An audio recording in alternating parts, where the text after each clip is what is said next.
আমাৰ এজন EMA আজি কৈছে যে দেবৰগাঁৱত এজন সুযোগ্য মহিলা ইয়াত প্ৰাৰ্থিত্ব দিব লাগে।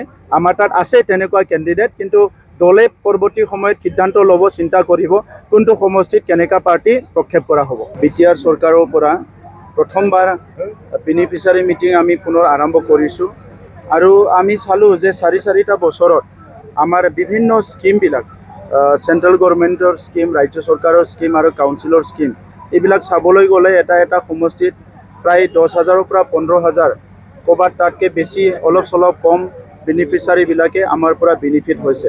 চ' সেই বেনিফিচিয়াৰীসকলক খবৰ লোৱাটো আমাৰ সকলোৰে দায়িত্ব।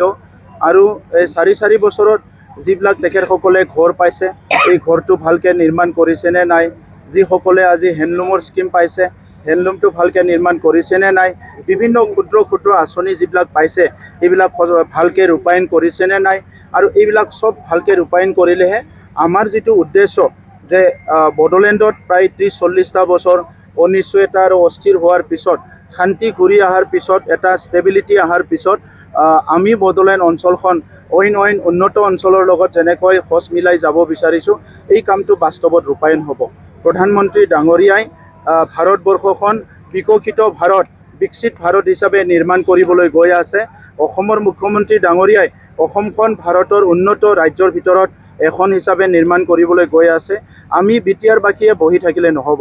গতিকে BTR চৰকাৰখনে আমি বহুত দিশত, খেতিৰ দিশতে হওক, শিক্ষাৰ দিশতে হওক, বেলেগ দিশত, আৰু ইনফ্ৰাষ্ট্ৰাকচাৰ আন্তঃগাঁথনি নিৰ্মাণৰ দিশতে হওক বা মানৱ সম্পদ গঢ়াৰ দিশতে হওক, এই কামবিলাক আমিও কৰি আছোঁ আৰু বহুখিনি লেভেললৈকে আমি আগুৱাই আহিব পাৰিছোঁ।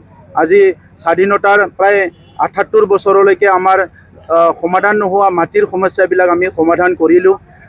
আজিলৈকে চৰকাৰী কোনো অনুদান নোপোৱা পৰিয়ালবিলাকে ঘৰ পাইছে, কিবা ব্যৱস্থাবিলাক পাইছে, কাৰণ আমি কাউন্সিল চৰকাৰ হ'লেও বহি থকা নাই। এইবিলাক এটাৰ পিছত এটা চাই পেলাই ৰূপায়ণ কৰাৰ কাৰণে আমি কাম কৰিছোঁ। গতিকে আজি মই দেবৰগাঁও অঞ্চলৰ আমাৰ হিতাধিকাৰীৰ লগতে ৰাইজক ধন্যবাদ জনাইছোঁ।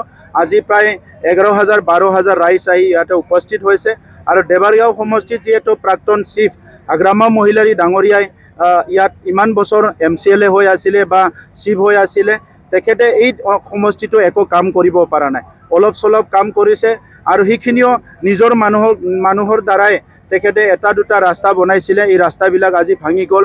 আমি চাৰিটা বছৰত এই অকল দেবৰগাঁও সমষ্টিতে 6,800 PMৰ ঘৰ নিৰ্মাণ কৰা হ'ল। 17 বছৰত 700 ঘৰ নিৰ্মাণ কৰিছিল, আমি কিন্তু চাৰি বছৰত 6,800 ঘৰ নিৰ্মাণ কৰা হৈ গ'ল। ইয়াত আলাৰী চেৰাং পাইছে, মাইনাও চেৰাং পাইছে, বিভিন্ন আঁচনিবিলাক ইয়াত ৰূপায়ণ হৈছে। গতিকে দেবৰগাঁও অঞ্চলৰ ৰাইজে UPPL চৰকাৰক লৈ পেলাই বহুত সন্তুষ্টি, তেখেতসকলে বহুত আজি ফূৰ্তিত আছে। এইকাৰণে আমি আশা ৰাখিছোঁ যে নেক্সট নিৰ্বাচনত আৰু বিজয় এই সমষ্টিত আৰু BPF-ৰ নহয়, এই সমষ্টিত বিজয় UPPL-ৰে হ'ব। আৰু আগ্ৰামা মহিলাৰী ডাঙৰীয়া নিজৰ সমষ্টিত বহুত বেয়াকৈ হাৰিবলৈ গৈ আছে, এইটো আজিৰ যিটো সমাগম এইটোতে নিশ্চিত হৈ যায়।